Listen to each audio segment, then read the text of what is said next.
Hello friends, welcome to channel Eduform. Myself Mandeep Patidar. हम discuss कर रहे हैं industrial pharmacy second B pharm 7 semester का सब्जेक्ट है। इसमें यूनिट फर्स्ट हमारा हो चुका है। यूनिट सेकंड के बारे में बात कर रहे हैं, टेक्नोलॉजी डेवलपमेंट एंड ट्रांसपोर्ट। इसका पार्ट 7 है। 6 पार्ट इसके पहले हम बात कर चुके हैं। क्वालिटी रिस्क मैनेजमेंट उसमें हम डिस्कस कर रहे हैं। उसका part 3 quality risk management consideration for medicine regulatory authority, ये हम डिस्कस करेंगे। और आज अभी तक हम यूनिट सेकंड की बात करें तो यूनिट सेकंड में जो हुआ है वो इंट्रोडक्शन हो गया। WHO guideline for technology transfer आपका कंप्लीट हो चुका है। Terminology used in technology transfer protocol, quality risk management, जिसमें हम बात कर चुके हैं quality risk management application for pharmaceuticals. और आज डिस्कस करेंगे quality risk management consideration for medicine regulatory authority. जो MRA होती है उनके लिए क्वालिटी रिस्क मैनेजमेंट सिस्टम क्या होता है, उनके अकॉर्डिंग क्या होता है, वो चीजें हम आज डिस्कस करेंगे। और इसके बाद जो अगला वीडियो रहेगा वो रिस्क मैनेजमेंट टूल्स रहेगा। आप में से जो भी चैनल पे पहली बार आए वो चैनल को सब्सक्राइब करें और बेल नोटिफिकेशन पर क्लिक कर ऑल पर प्रेस करें ताकि मेरे अगले आने वाले वीडियो आप तक पहुंच सके। तो हम बात कर रहे थे quality consideration for medicine regulatory authority. यदि इसकी बात करेंगे तो इसको 4 पार्ट में हम बात करेंगे। Introduction, QRM application for inspection strategy, क्या इंस्पेक्शन स्ट्रेटेजी रहेगी, inspection of QRM at the manufacturing site, manufacturing site पे हम जब बात करेंगे, और QRM applied to dossier review या असेसमेंट, इसके बारे में हम बात करेंगे। और यदि इंट्रोडक्शन की बात करते हैं तो क्या होगा, यदि प्रिंसिपल की बात करें इस गाइडलाइन की तो क्या होता है हमारे के लिए, manufacturing site is developing country. यदि डेवलपिंग कंट्री की बात करें एंड API मैन्युफैक्चरर जो हैं should demonstrate whether appropriate application of QRM throughout the product life for development and manufacturing facilities। उनको भैया डिमोन्स्ट्रेट करके दिखाना पड़ेगा MRA को कि क्या आपके पास जो वो लोग यूज कर रहे हैं quality management, quality risk management जो यूज कर रहे हैं वो क्या एप्लीकेशन है, किस तरह से यूज कर रहे हैं, लाइफ साइकिल जो पूरा प्रोडक्ट का है उसके, और मैन्युफैक्चरिंग फैसिलिटीज के बारे में उनको बताना पड़ेगा कि हम इस तरह से क्वालिटी रिस्क मैनेजमेंट कर रहे हैं। जो MRA का आपका इंस्पेक्टर रहेगा वो क्या करेगा, inspector will review the QRM system, वो रिव्यू करेगा जो कंपनी का QRM सिस्टम है, उनकी मैन्युफैक्चरिंग फैसिलिटीज का जो क्वालिटी रिस्क मैनेजमेंट सिस्टम है, उसको जो इंस्पेक्टर है MRA का, ठीक है, वो उसको रिव्यू करेगा, ठीक है, as a part of quality system control of the inspection. जो क्वालिटी सिस्टम कंट्रोल का जो बोलते हैं हम उसका इंस्पेक्शन, जैसे क्वालिटी कंट्रोल, क्वालिटी एश्योरेंस वाले जो है, उसके साथ ही वो QRM का भी रिव्यू करेगा। अलॉन्ग विथ किसके साथ, कंप्लेंट्स भी देखेगा, recall, deviations, product quality review and other, ये सब चीजें देखेगा। सेकंड पॉइंट हमने जो बात करी थी कि QRM application to inspection strategy. यदि इंस्पेक्शन स्ट्रेटेजी की बात करें तो रिस्क मैनेजमेंट इन इंस्पेक्शन। अब इंस्पेक्शन में आप रिस्क मैनेजमेंट किस तरह से करेंगे, द इंस्पेक्शन सेक्शन और unit of an MRA should operate within a written implemented quality management system. यदि MRA की बात करें तो वो किस तरह से रहेगा, एक रिटर्न डॉक्यूमेंट्स के रूप में काम करेगा और क्वालिटी मैनेजमेंट सिस्टम जो है उसको इंप्लीमेंट करेगा। Sorry, SOP should be followed for activity including. यदि SOP की बात करें तो किस किस के लिए, इंस्पेक्शन प्लानिंग के लिए SOP आपको फॉलो करना पड़ेगा। Review of corrective and preventive action जो है आपका आफ्टर इंस्पेक्शन, वो भी आपको देखना पड़ेगा। कंप्लेंट हैंडलिंग एंड इन्वेस्टिगेशन, इन 3 चीजों को स्टैंडर्ड ऑपरेटिंग प्रोसीजर के अकॉर्डिंग वो काम करेगा। The unit should have a risk management plan. जो आपकी MRA यूनिट रहेगी उसके पास रिस्क मैनेजमेंट का एक प्लान होना चाहिए। उसकी फिलोसॉफी, अप्रोच, प्रोसीजर, इंप्लीमेंटेशन और रिस्क मैनेजमेंट किस तरह से करेंगे ये सब उनके पास होना चाहिए। The risk management plan should be reviewed and updated on a continuous basis at least annually. अब आपने जब रिस्क मैनेजमेंट प्लान बताया है, सॉरी यहां MRA की बात कर ली, यहां पर जो इंडस्ट्री आपको रिस्क मैनेजमेंट प्लान बता रही है तो उसको ये बताना पड़ेगा कि वो भाई कंटिन्यूअस बेसिस पे उसको रिव्यू करना है, कुछ चेंजेस कर सकते हैं, बराबर प्रॉपर वे में उसको हमने जो डॉक्यूमेंटेड प्रोसीजर है वो यूज कर रहे हैं कि नहीं कर रहे, इसलिए उसको रिव्यू करना है, अपडेट करना है। और बेयर मिनिमम आपको एनुअली तो अपडेट करना ही है, 6 मंथली भी कर सकते हैं पर एनुअली तो करना ही है। Appropriate risk assessment tool should be used. आपको जो रिस्क असेसमेंट टूल है वो अप्रोप्रिएट यूज करना है, किसमें, in the process, and the risk assessment for a site to be inspected should be documented on risk assessment worksheet. अब जो inspector देखने जाएगा, इंस्पेक्ट करने जा रहा है जो जगह पर, वो रिस्क असेसमेंट वहां की जो साइट है उसका असेसमेंट डॉक्यूमेंटेड होना चाहिए कि भैया हमने इस तरह से असेस करा, यहां यहां प्रॉब्लम हो सकती है और हमारे पास ये रिस्क मैनेजमेंट पॉलिसी है। फिर इंस्पेक्टर शुड देखेगा कि भाई ये बराबर है कि नहीं है। Record should be maintain, record maintain करके रखना है। अब बात आती है इंस्पेक्शन प्लानिंग एंड कंडक्शन, ठीक है। The frequency and scope of inspection based on the risk assessment. आपका रिस्क असेसमेंट जो बोलता है उसके अकॉर्डिंग आपको देखना पड़ेगा कि क्या फ्रीक्वेंसी रखना है, ठीक है। और पेशेंट की रिस्क, भाई आपको यदि ज्यादा प्रॉब्लम की संभावना है, हाइग्रोस्कोपिक नेचर का कोई ड्रग है, या सपोज करो कि फेस सेपरेशन वाली जहां बातें आती है, कुछ इस तरह का है, तो जिस तरह की आपकी रिस्क असेसमेंट ज्यादा है तो वहां पर आपको फ्रीक्वेंसी भी ज्यादा रखना पड़ेगी।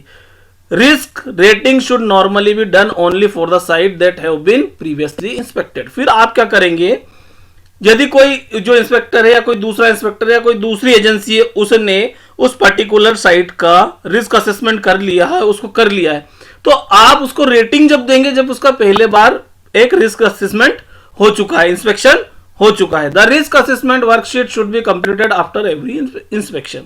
अब जैसे पहले वाला हुआ, अब ये इंस्पेक्शन हुआ, इसके बाद आपको वर्कशीट कंप्लीट करना है, रिस्क असेसमेंट वर्कशीट, ठीक है, ताकि अगला आने वाला उसको देख सके कि भाई क्या क्या हुआ था। Various factor should be consider in the risk assessment exercise. Risk factor to be consider depend on the type of inspection and may be बहुत सारे फैक्टर होते हैं और रिस्क इंस्पेक्शन किस टाइप का है उस पे डिपेंड करता है रिस्क असेसमेंट, ठीक है। Outcome of inspection by another regulatory authority, सबसे पहला क्या रहेगा, डिपेंड करेगा कि भाई जो कोई दूसरी रेगुलेटरी अथॉरिटी है उसने इंस्पेक्शन किया, रिस्क इंस्पेक्शन, और उसका जो आउटपुट आया है वो क्या आया है। Outcome of the various inspection, आपने दूसरे इंस्पेक्शन कराए हैं या करे हैं, उसका आउटकम क्या है। Complexity of the site, building utilities क्या है, उसकी कॉम्प्लेक्सिटी क्या है। Complexity of the product, product की कॉम्प्लेक्सिटी यदि हम बात करेंगे वो स्टेराइल है, नॉन स्टेराइल है, ये चीज भी आपको देखना पड़ेगी रिस्क असेसमेंट के टाइप पे, ठीक है। और जब हम प्लान कर रहे हैं किस तरह से हम इसको करेंगे। Type of product, biological product है, लो डोज है। कंप्लेंट्स एंड रिकॉल, कितनी कंप्लेंट्स और रिकॉल आए हैं, ठीक है, रिकॉल कितना प्रोडक्ट करा हमने। Significance of change, equipment change किया या कोई पर्सन आपके पास था वो छोड़ के चले गया, दूसरा पर्सन है, कितने पर्सन चेंज हुए हैं इस पर्टिकुलर बेच पे, ठीक है। Result of the product testing, आपने प्रोडक्ट टेस्टिंग कराई, उसका रिजल्ट क्या आया। Risk to the patient, patient के लिए रिस्क क्या आ सकती है। कॉम्प्लेक्स रूट ऑफ सिंथेसिस, आप एपीआई की यहां पर बात करेंगे कि भाई रूट ऑफ सिंथेसिस कौन सा करा। पॉलीमॉर्फिज्म में यदि एपीआई में है तो क्या है। Bio pharmaceutical classification of the product, product का बायो फार्मास्यूटिकल क्लासिफिकेशन क्या है। इनोवेटिव और इमर्जिंग टेक्नोलॉजी कौन सी यूज करी है आपने।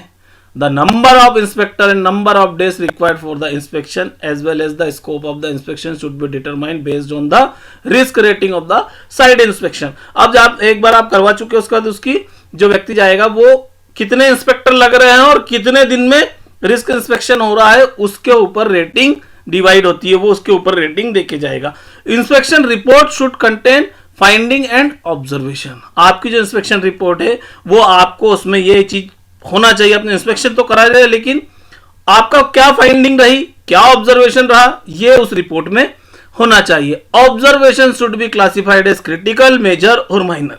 अब जो इंस्पेक्टर आया है वो जो देखे गया है रिपोर्ट उसमें भैया क्लियरली मेंशन होना चाहिए कि जो आपने ऑब्जर्वेशन आपके आए हैं वो किस तरह के आए हैं, कि ये जो रिस्क है वो क्रिटिकल है, मेजर है या माइनर है। The unit should have an SOP that describe the classification process, इसके पास एक एसओपी होना चाहिए यूनिट के पास, ठीक है। Classification should be on the risk assessment. अब आपने जो जिस एसओपी से आपने उसको डिवाइड किया है, ठीक है, तो वो किस पे बेस करेगा, रिस्क असेसमेंट पे, क्योंकि आपने किस तरह से रिस्क असिस्ट करी है कि ये यदि हम ये सिचुएशन करते हैं तो ये रिस्क डेवलप होगी। The level of risk assigned should be accordance with the nature of the observation as well as the number of occurrence. आपका जो ऑब्जर्वेशन रहा और कितनी बार हुई उसके ऊपर डिपेंड करता है कि आपकी रिस्क किस तरह की है। अब बात आती है corrective and preventive action review. आपने क्या करा, आपको रिस्क दिखने लगी, आपको लगा कि रिस्क आ सकती है, ये प्रॉब्लम हो सकती है, मतलब अल्टीमेटली ये बात है, तो आपने उसके लिए कितनी करेक्टिव एक्शन यूज ली है और कितनी प्रिवेंटिव एक्शन ली है। हम ये पहले बात कर चुके हैं करेक्टिव एक्शन और प्रिवेंटिव एक्शन किस तरह से होती है। Corrective action, preventive action should be requested from a site following an inspection. Inspection के बाद हम देखते हैं कि the CACP should be address the observation including an inspection report. अब आपने आपके ऑब्जर्वेशन देखेंगे, उसमें इंस्पेक्शन रिपोर्ट जो है वो सब चीजें जैसे देखेंगे। उसके बाद बेस्ड ऑन आउटकम, जो आउटकम आया है of the inspection and the acceptability of the CAPA, the risk rating of the site should be reviewed and recorded. आपने उसको क्या रिव्यू करा और रिकॉर्ड किया। Inspection frequency should be defined based on the risk rating. आपने risk rating हमने बात कर ली कि क्या है भाई, असेसमेंट, जब रिस्क असेसमेंट करा उसके बाद आपने उसको देखा, इंस्पेक्शन करा, इंस्पेक्शन के बाद आपने उसको रिस्क रेटिंग दे दी। अब रेटिंग किस पे रहेगी, फ्रीक्वेंसी कैसे रहेगी, रिस्क रेटिंग आपकी रेटिंग जिस तरह से उस तरह से फ्रीक्वेंसी रहेगी 6, 12, 18 और 24 मंथ। लेकिन यदि हम मैक्सिमम टाइम देखते हैं तो 36 मंथ में आपको इसको फिर से इंस्पेक्ट कराना पड़ता है, इंस्पेक्शन कराना पड़ेगा, ठीक है। Complaint handling and investigation. अब चौथा पॉइंट यदि बात करते हैं हम तो कंप्लेंट हैंडलिंग एंड इन्वेस्टिगेशन की बात आ जाएगी। Handling and investigation of quality complaint should be done in accordance with the written SOP। जो आपकी रिटन SOP है उसके अकॉर्डिंग ही आपको जो है कंप्लेन है उसको हैंडल और इन्वेस्टिगेट करना है। The scope and depth of the investigation including whether the desk review और ऑन साइट इंस्पेक्शन। या तो आपने डेस्क रिव्यू करा या फिर on site inspection will be done. आपने क्या करा, या तो डेस्क रिव्यू क्या होता है, डेस्क रिव्यू जनरली होता है प्राइमरी सेकेंडरी रिव्यू होता है। दो तरह के रिव्यू होते हैं, एक प्राइमरी रिव्यू, एक सेकेंडरी रिव्यू, ठीक है। प्राइमरी रिव्यू वो होता है जिसमें हम खुद काम कर रहे हैं, और सेकेंडरी रिव्यू ये कर रहा है कि जिसने किसी ने काम किया उस डाटा को उठा के हम चेक कर रहे हैं, उसी को हम बोलते हैं डेस्क रिसर्च। अब डेस्क रिव्यू, डेस्क रिसर्च आपने करी, किसी ने करा, उसको देख के आपने देखा। फिर तीसरा पॉइंट यदि हम बात करते हैं तो inspection of QRM at manufacturing site. अब आप क्वालिटी रिस्क मैनेजमेंट का इंस्पेक्शन करने जा रहे हो, कहां पर, साइट पे, तो आपको क्या बात ध्यान रखनी है। During inspection inspector should assess weather a manufacturer has appropriate skill and scientific knowledge.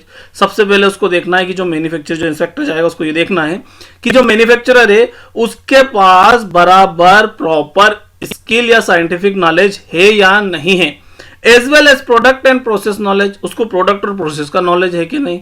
For the quality risk management procedure being inspected. जिस क्वालिटी रिस्क मैनेजमेंट प्रोसीजर को आप देखने जा रहे हो उसमें पहले ये दो चीज आपको चेक करना ही।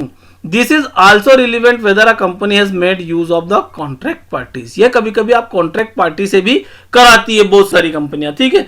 The companies QRM procedure should be appropriately detailed. वो पूरी डिटेल्ड होना चाहिए, ऐसा नहीं कि कुछ उसमें यहां का कुछ लिख दिया वहां का कुछ लिख दिया। डिटेल्ड प्रॉपरली होना चाहिए and should be integrated into the companies quality management system. और वो क्वालिटी मैनेजमेंट सिस्टम के साथ मैच खाना या मैच करना चाहिए। It should cover at least the following areas. आप बात करेंगे कौन कौन से एरिया की बात करते हैं। It should specify the general approach of the both planned and unplanned risk assessment. भाई उसके पास पता होना चाहिए कि हमारी ये अप्रोच है, यदि हमको प्लान्ड रिस्क की इस तरह की रिस्क आएगी हम ऐसा करेंगे, और यदि इस तरह की रिस्क आई, अनप्लान्ड रिस्क कोई आई तो हम इस तरह से करेंगे।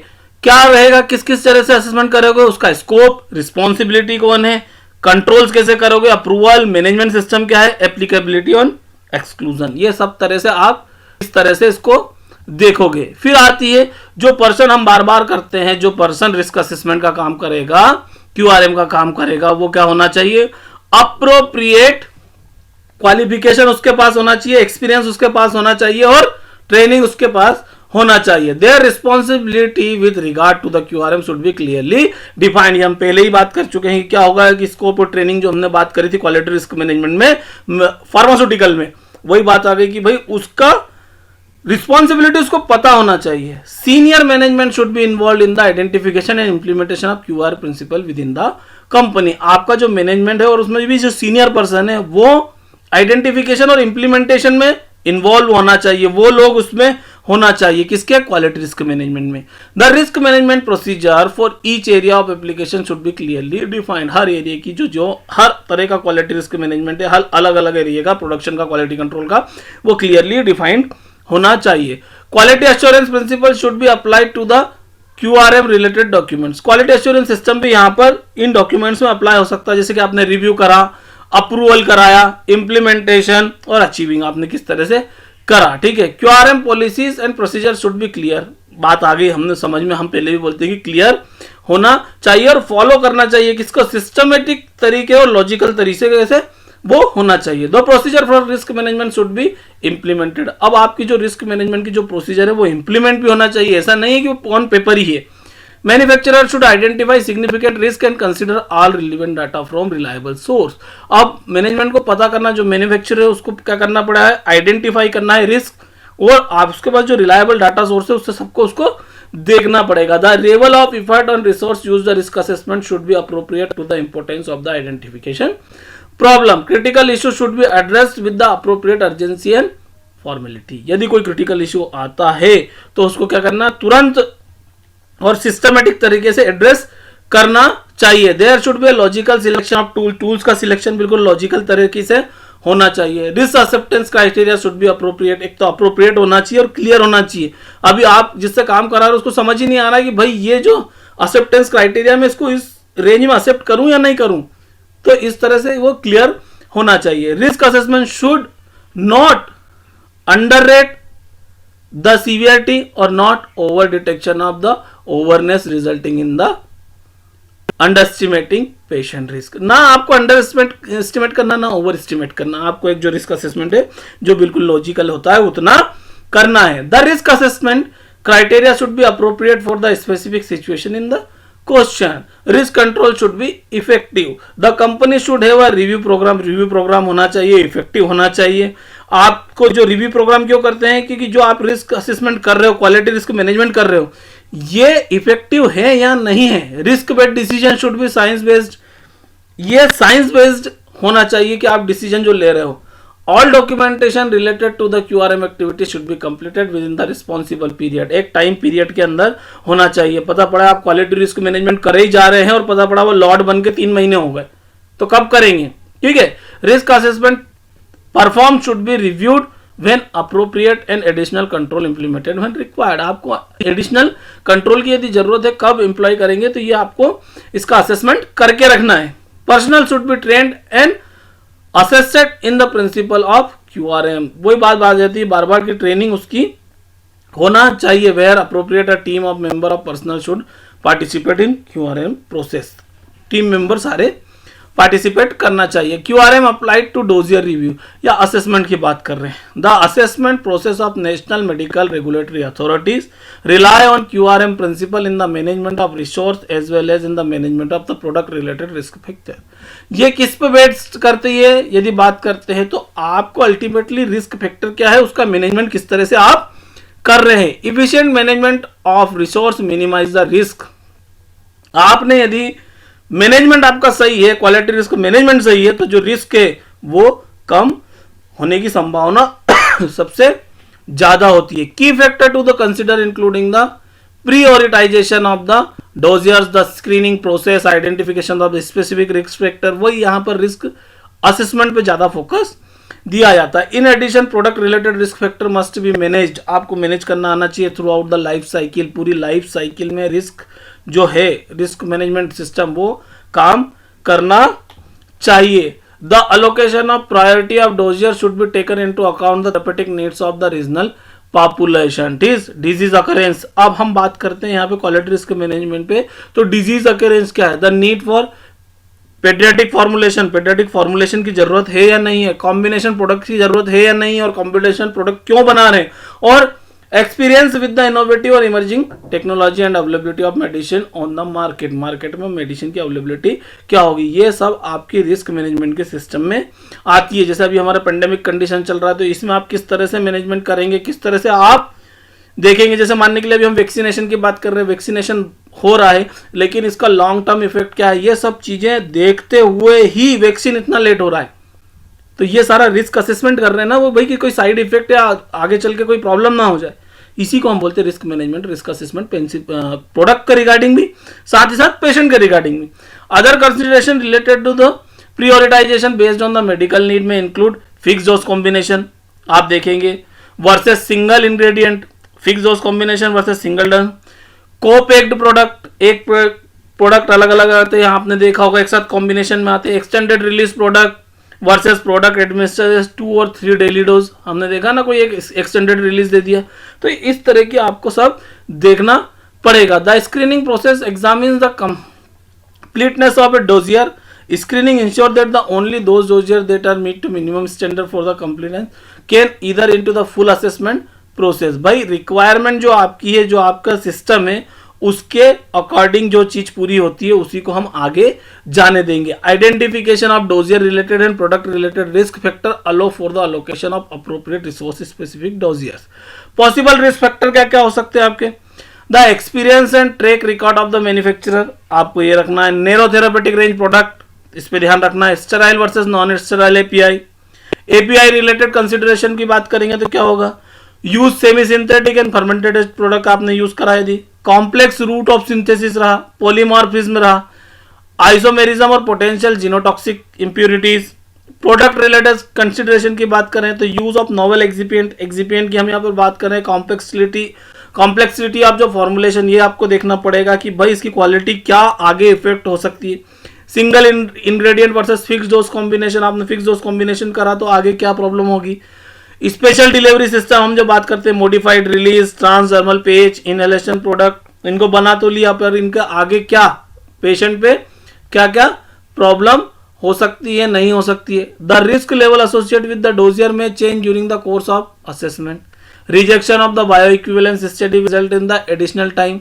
अब आपका रिजेक्शन हो गया तो एडिशनल टाइम आपको देखना पड़ेगा। During the assessment process there should be a standard procedure for a communicating to the inspector those issue identified which may be required consideration during inspection. क्या आ गया यहाँ पर? During the assessment process the should be a standard procedure आपको standard follow करना है। After approval of product QRM principle should be applied to evaluate the impact proposed variation of change. आप क्या चेंज कर सकते हो? Clear guidance that outline the possible post approval change.